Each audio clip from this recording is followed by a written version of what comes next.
Hello everyone, welcome to home science classes. Home science classes में आपका स्वागत है। कैसे हैं आप? आशा करती हूँ अच्छे होंगे, खुश होंगे, मस्त होंगे और पढ़ाई कर रहे होंगे। तो आपको पता है हमारी चर्चा चल रही है न्यूट्रिशन साइंस पर। न्यूट्रिशन साइंस में आज हम क्या देखने वाले हैं? आज हम देखेंगे विटामिन। विटामिन के बारे में चर्चा करेंगे। ये कितने प्रकार के होते हैं, ये हमारे शरीर में क्यों आवश्यक होते हैं, इसके क्या कार्य होते हैं, हम इन सब पर चर्चा करेंगे। ठीक, तो चलिए बढ़ते हैं अपनी वीडियो की तरफ। सबसे पहले जान लेते हैं कि विटामिन क्या है। तो विटामिन एक कार्बनिक यौगिक है। क्या है? यह एक कार्बनिक यौगिक होता है, जीवन के लिए अति आवश्यक होता है। हमने आपको बताया था जो हमारे पोषक तत्व होते हैं वो 5 होते हैं। कौन कौन से? एक तो आपका हो जाता है वसा, कार्बोहाइड्रेट, प्रोटीन और क्या हो जाता है? विटामिन, खनिज लवण। ये आपके 5 पोषक तत्व हो जाते हैं, जिसमें से आपके कुछ होते हैं लघुमात्रिक और कुछ होते हैं दीर्घमात्रिक। तो लघुमात्रिक में कौन आ जाता है? लघुमात्रिक में आपके खनिज लवण आ जाते हैं और विटामिन आ जाते हैं। दीर्घमात्रिक में आपका क्या क्या आ जाता है? उसमें आपका आ जाता है प्रोटीन, कार्बोहाइड्रेट और जो है वसा आ जाता है। ये 3 आपके आ जाते हैं।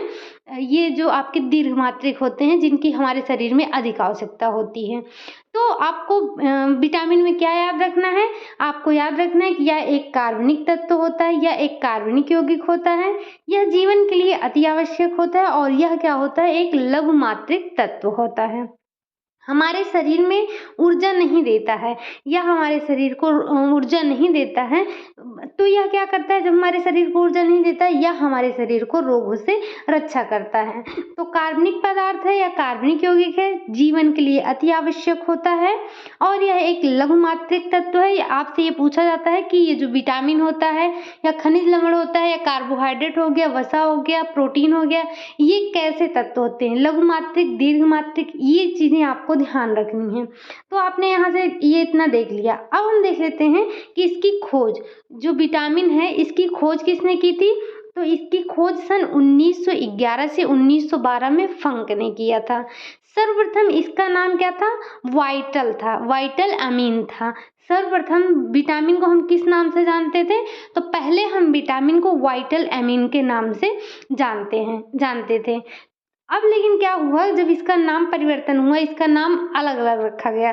तो प्रत्येक विटामिन का नाम अंग्रेजी के वर्णमाला के आधार पर रखा गया। जैसे जैसे विटामिन ए हो गया, डी हो गया, के हो गया, एच हो गया। ये यहाँ पे मैंने मेंशन नहीं किया है। इन्हीं विटामिनों में से कुछ जी भी होते हैं, कुछ एच भी होते हैं। तो वो कौन से होते हैं हम उनको आगे देखेंगे। तो ये जो आपके विटामिन के नाम रखे गए हैं, ये किसके आधार पर रखे गए हैं? ये अंग्रेजी वर्णमाला के आधार पर रखे गए हैं।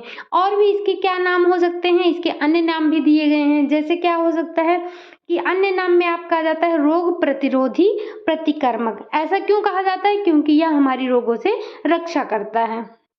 अब आगे देख लेते हैं, आगे इसका क्या नाम रखा गया है। और भी इसके नाम है प्रतिरक्षी कारक, ऊर्जा का स्थानांतरण, सहायक आधारीय कारक।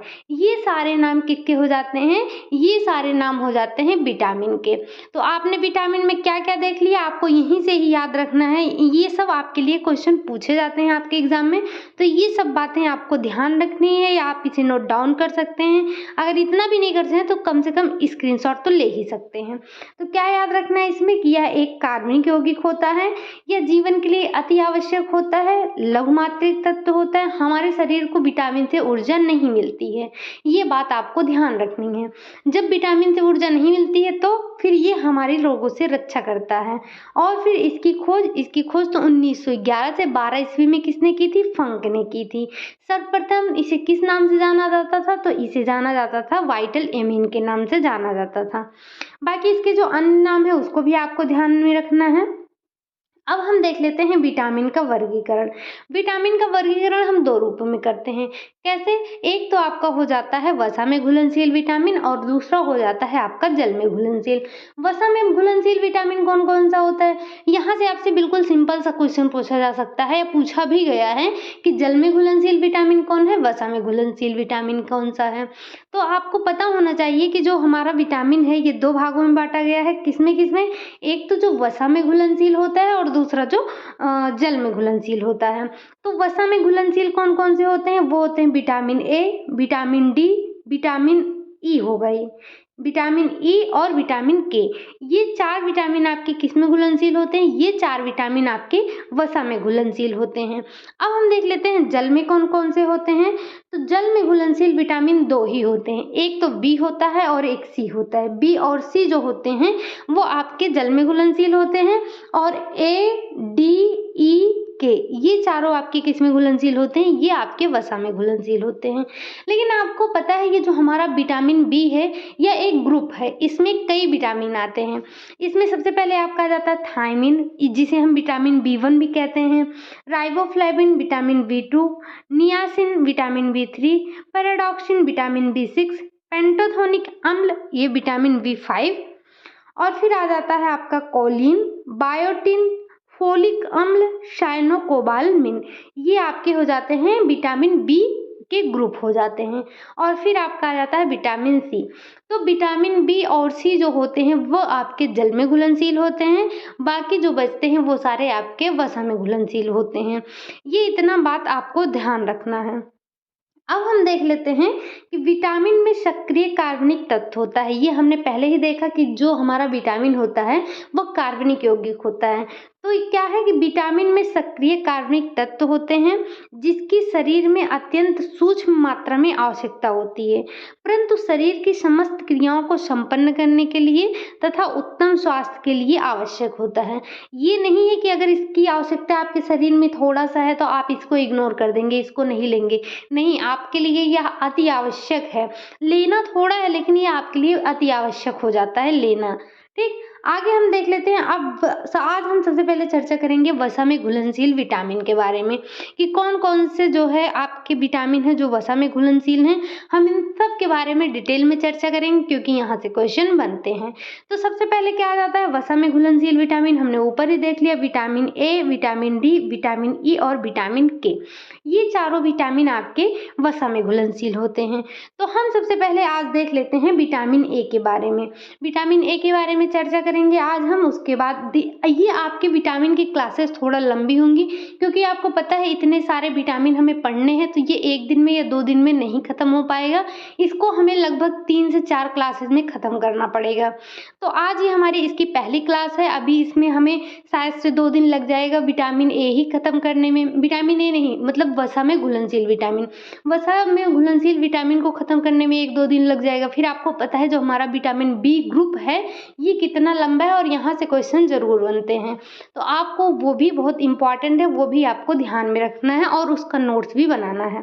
चलिए हम विटामिन ए के बारे में जान लेते हैं। इसको हम और क्या कहते हैं? रेटिनॉल कहते हैं। तो यह केवल प्राणिज भोज्य पदार्थों में पाया जाता है। जो विटामिन होता है ये आपको सिर्फ और सिर्फ प्राणिज भोज्य पदार्थों में मिलता है।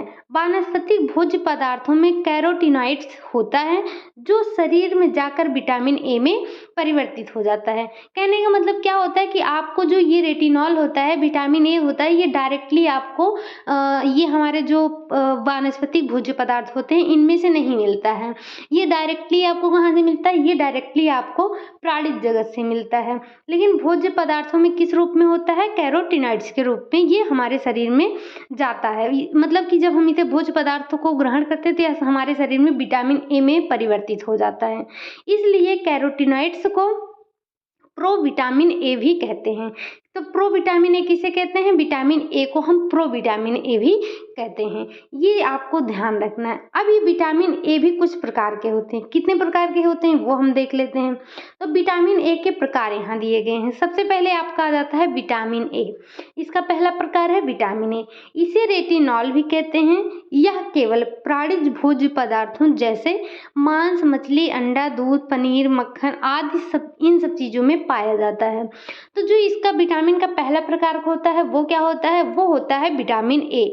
यह कहाँ पाया जाता है? यह प्राणिज भोज्य पदार्थों जैसे मांस, मछली, अंडा इन सब चीजों में पाया जाता है।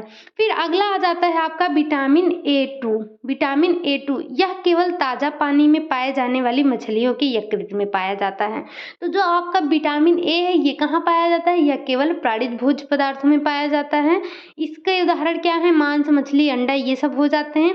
लेकिन जो आपका विटामिन ए2 होता है, विटामिन ए2 यह केवल जो है ताजे पानी में पाई जाने वाली मछलियों के यकृत में पाया जाता है। ये यहाँ से आपको ध्यान में रखना है। आगे आ जाता है आपका vitamin A aldehyde. Vitamin A aldehyde क्या होता है? तो यह आंखों के रेटिना के रॉड्स तथा कॉन्स में उपस्थित रोडोप्सिन तथा आयोडोप्सिन पिगमेंट में उपस्थित होता है। कहाँ उपस्थित होता है? तो जो हमारे रेटिना के रॉड्स और कॉन्स होते हैं उनमें ये रोडोप्सिन और आयोडोप्सिन पिगमेंट में उपस्थित होता है। आंखों की दृष्टि प्रदान करने के लिए यह विटामिन सहायक होता है। आपको पता है जो हमारा विटामिन ए होता है वो हमारे किसके लिए लाभकारी होता है? वो हमारे आंखों को स्वस्थ बनाए रखने के लिए लाभकारी होता है। अब हम आगे देख लेते हैं विटामिन A1 रेटिनोइक अम्ल। ये क्या होता है? ये भी विटामिन का ही प्रकार है। विटामिन ए के 4 प्रकार होते हैं। तो आंखों में व प्रजनन में भूमिका नहीं होती है इनकी, वृद्धि व विकास में नितांत आवश्यक होते हैं। इनका जो है विटामिन ए का आंखों की वृद्धि विकास में कोई भूमिका नहीं होती है, ना ही प्रजनन में इनकी कोई भूमिका होती है, लेकिन वृद्धि और विकास के लिए ये अति आवश्यक होते हैं।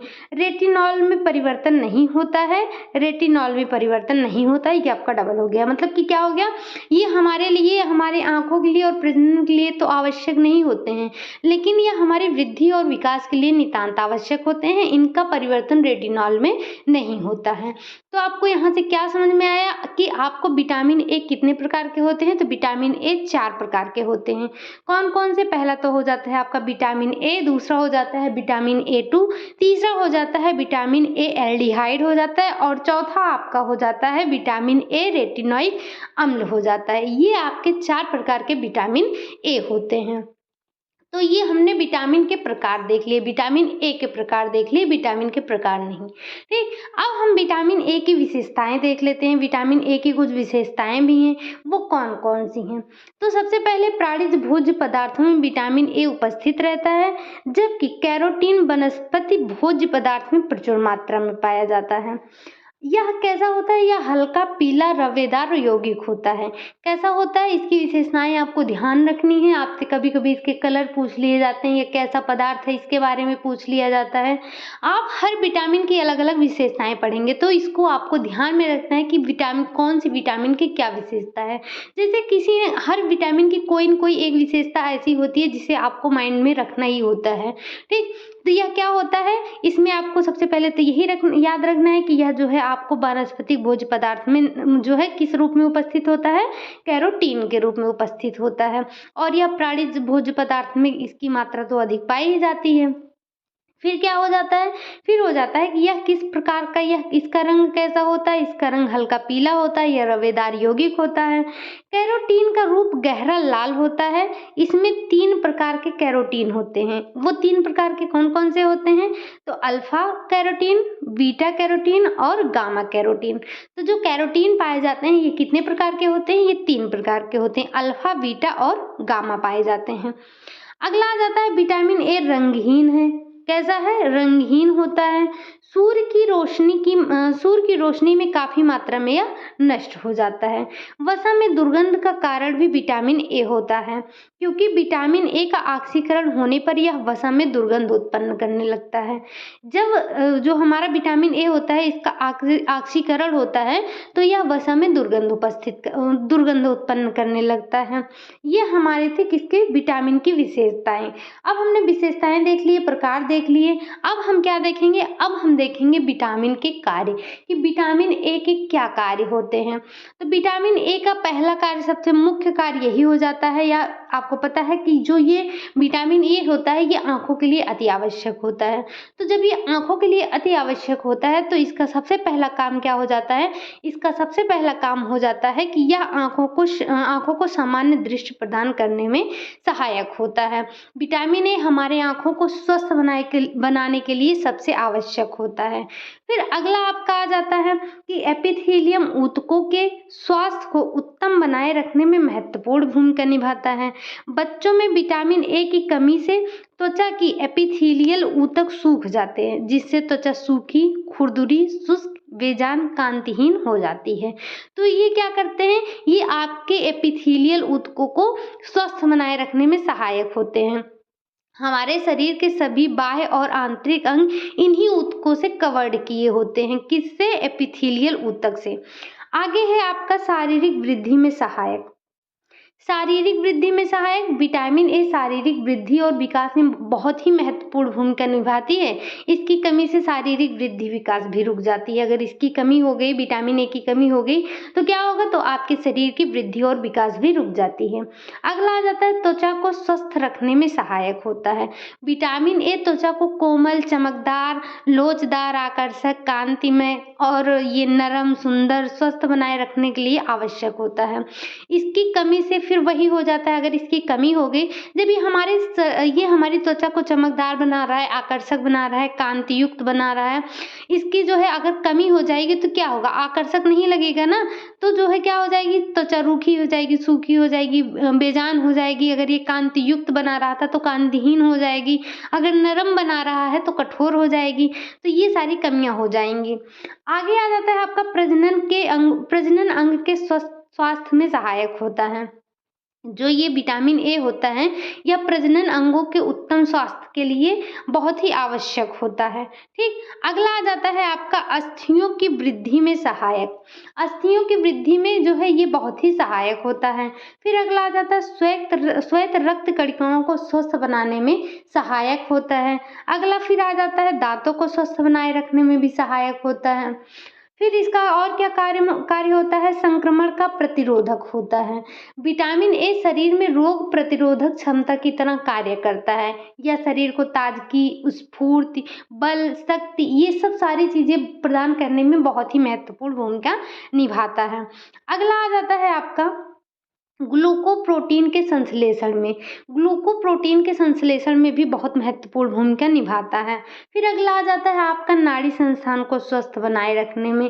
तो जो विटामिन ए होता है वो नाड़ी संस्थान के ऊतकों को बेहतर क्रियाशीलता के लिए आवश्यक होता है, जिससे हमारी जो नाड़ी संस्थान है वो अच्छे से कार्य करें, अच्छे रहें, इसलिए हमें विटामिन ए की आवश्यकता होती है। तो ये सारे कार्य किसके होते हैं, विटामिन ए के होते हैं। एक बार आपको फिर से देख लेना है विटामिन ए के कौन कौन से कार्य होते हैं। तो प्रमुख कार्य में आपका क्या आ जाएगा, आंखों को सामान्य दृश्य प्रदान करने में। फिर एपिथेलियल ऊतकों के स्वास्थ्य को उत्तम बनाए रखने में महत्वपूर्ण भूमिका निभाते हैं।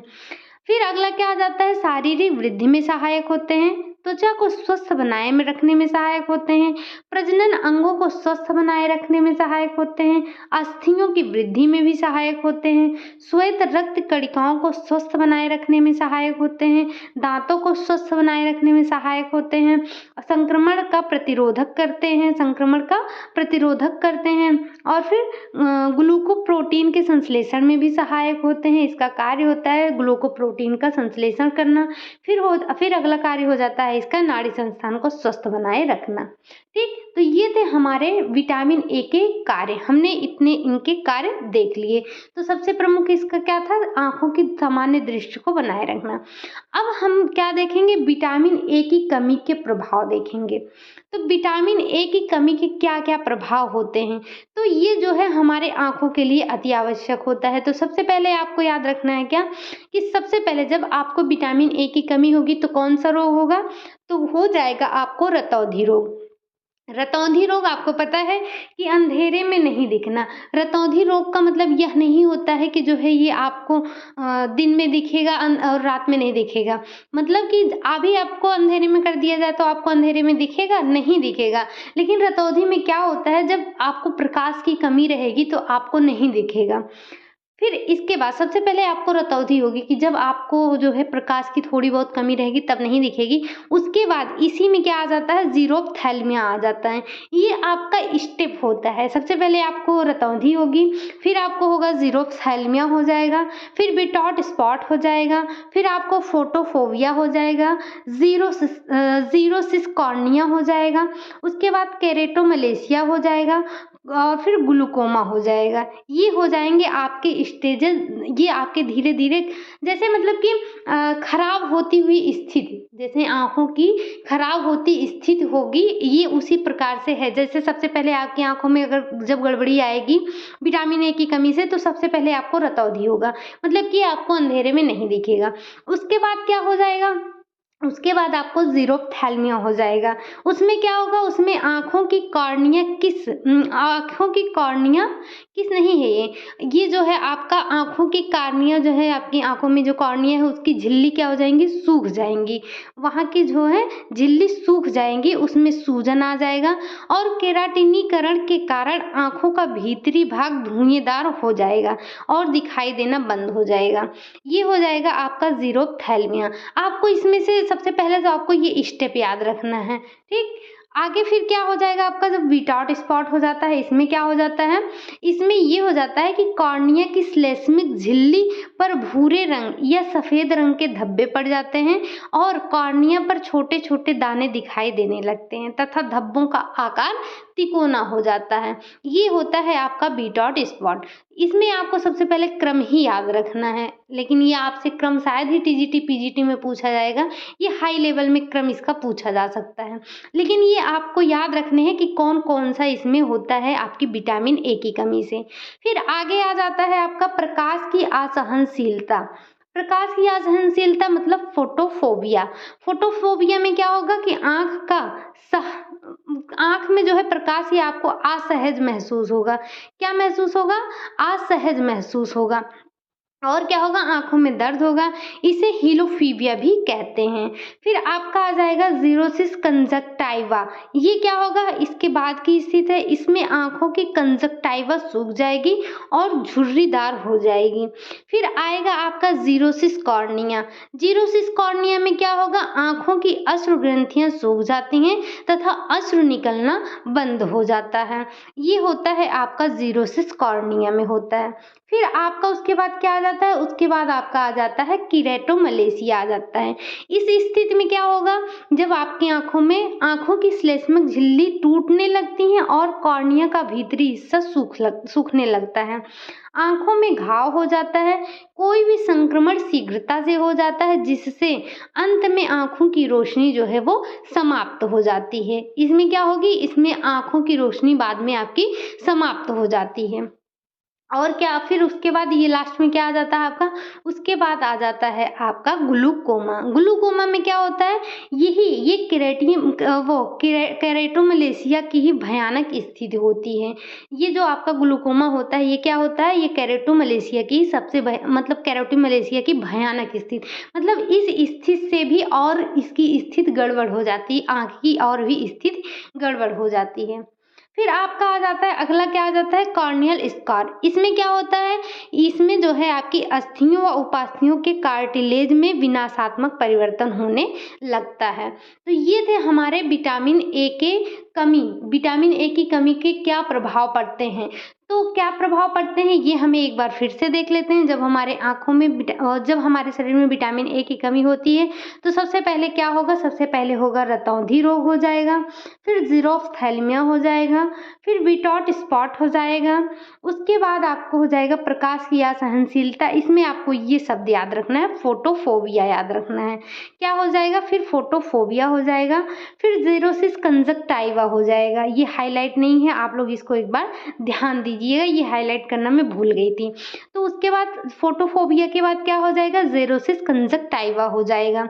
उसके बाद क्या हो जाएगा, ज़ीरोसिस कॉर्निया हो जाएगा, उसके बाद केरेटोमलेशिया हो जाएगा, फिर ग्लूकोमा हो जाएगा और फिर क्या होगा, आपको ये भी होगा कॉर्नियल स्कार। ये इतना आपको विटामिन ए की कमी के बारे में ध्यान रखना है। अब हम आगे देख लेते हैं क्या विटामिन ए का अवशोषण। विटामिन ए का अवशोषण कैसे होता है, तो इसका जो है अवशोषण होता है छोटी आंत में, लेकिन इसके अवशोषण में सहायक कौन होता है, पित्त एवं वसा। मतलब पित्त और वसा की उपस्थिति में ये कहाँ पे इसका अवशोषण होगा, तो पित्त और वसा की उपस्थिति में इसका अवशोषण छोटी आंत में होगा। विटामिन ए जो है ये आपका वसा में घुलनशील है, इसीलिए यह जो है इसका जो है अवशोषण हो जाता है। फिर कहाँ पे होता है, छोटी आंत में होता है। किसकी उपस्थिति में होता है, तो पित्त व वसा की उपस्थिति में होता है। अब देख लेते हैं विटामिन ए की अधिकता। हमने कमी तो देख लिया। अगर हमारे शरीर में विटामिन ए की कमी है तो हमें कौन कौन सा रोग होगा? सबसे पहले तो रतौंधी हो जाएगा। उसके बाद क्या होगा? उसके बाद ज़ीरोफ्थैल्मिया हो जाएगा। फिर आपको बिटाट स्पॉट हो जाएगा, ज़ीरोसिस कंजक्टिवा हो जाएगा, ज़ीरोसिस कॉर्निया हो जाएगा और फिर केरेटोमलेशिया, लास्ट में ग्लूकोमा हो जाएगा। ये आपको स्टेप याद रखना है। स्टेप क्या याद रखना है? ये सारी चीज़ें आपको याद रखनी है। जैसे आपका लेवल बढ़ेगा उसी हिसाब से आपके क्वेश्चन का भी लेवल बढ़ेगा। और आप लोग मुझसे बार-बार कहते हैं कि मैं जो है बिहार टीजीटी, पीजीटी करवा दूँ या एलटी की तैयारी करवाऊँ। देखिए, ये जो आपको पढ़ाया जा रहा है, ये पूरा आपको पूरी बुक पढ़ाई जा रही है। ये एक बात है, ये आपके जो यूपी टीजीटी, पीजीटी, टीजीटी है, मेन टीजीटी को ध्यान में रखकर पूरा सिलेबस आपका कवर करवाया जा रहा है। फिर आपका पीजीटी में फिजियोलॉजी जो है वो अलग हो जाता है। जो आपका बिहार टेट है, बिहार का जो पीजीटी और टीजीटी है, बिहार पीजीटी में थोड़ा सिलेबस अलग है, इससे काफ़ी हटके इससे सिलेबस है। उसमें कुछ ज़्यादा ही शायद से नेट का लेवल उसमें जोड़ा गया है। लेकिन जो टीजीटी का लेवल है वो इसी लेवल का है। और आप एलटी के लिए परेशान ना होइए। एलटी के लिए आप जो है इसको पूरा कवर कर लीजिए। एलटी की क्लासेस में आपको अगर इसमें जो भी छूट रहा है, कुछ एक्स्ट्रा चीज़ें उसमें पढ़नी है हमको एलटी में, तो मैं आपको वो दीपावली के बाद देखूंगी, उसको अलग से करवा दूंगी। नहीं तो ये सारी चीज़ें आपको जो मैं ये टीजीटी में आपको पढ़ा रही हूँ, ये आपको टीजीटी में तो पढ़ना ही है, साथ में आपको पीजीटी में भी इसको पढ़ना है और एलटी में भी इसको पढ़ना है। एलटी में कुछ चीज़ें आपकी अलग हो जाती हैं, कुछ अलग से चैप्टर इसमें जुड़ जाते हैं, तो वो मैं आपको अगर इसमें मान लीजिए आपके होम मैनेजमेंट में और एक्सटेंशन एजुकेशन में या न्यूट्रिशन साइंस को जो हम कवर कर रहे हैं, इसमें जो बच जाएगा तो मैं उसको अलग से करवा दूंगी। नहीं तो एक बार ये समाप्त होने दीजिए, मैं वापस से आपको डिटेल में फिर पढ़ाऊंगी एलटी के लिए। तो आप लोग परेशान ना होइए। और ये अलग अलग से हर विषय को नहीं पढ़ाया जा सकता है। ये जो आपको थ्योरी कराई जा रही है, ये सब आप सबके लिए इम्पॉर्टेंट है। ये सबको उतना ही काम देगा जितना जो है टीजीटी के लिए देगा।